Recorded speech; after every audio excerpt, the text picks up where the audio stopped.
Hi, I'm Robert Tuckman, president of Goviva and author of 100 Sporting Events You Must See Live, and here are your 5 travel tips if you're planning on going to this year's World Cup.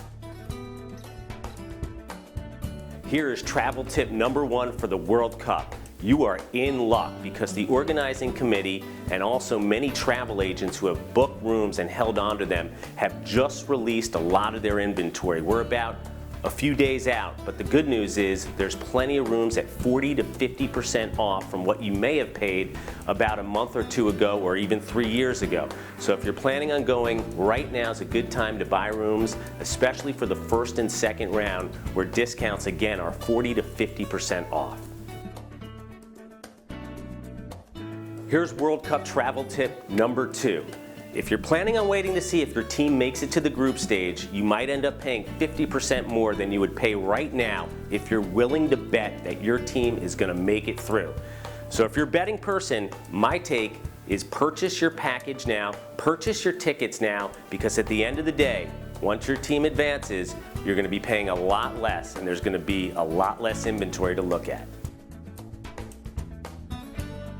Here's tip number 3 for the World Cup. If you're planning on going, make sure you use one city as your host city. Now remember, with this World Cup, there's 12 different cities within Brazil hosting games. What I recommend is using one city, such as Sao Paulo, as your host city. Then you can do day trips to a lot of the other destinations and games. But this way, if you use Sao Paulo as your host city, you can watch the games even there. You might not even have to travel to the other cities. And there's these great immigrant communities within Sao Paulo where when the games are taking place outside of the city, you can watch a lot of the World Cup action with some of those groups who have such passion for some of the teams that they're watching. Okay, here's World Cup travel tip number 4. If you're going to Brazil, there's plenty of soccer to see, which is great, but also spend some time in the northeast part of the country where there's some beautiful beaches. There's an unlimited supply of beaches there that you can go visit within your stay.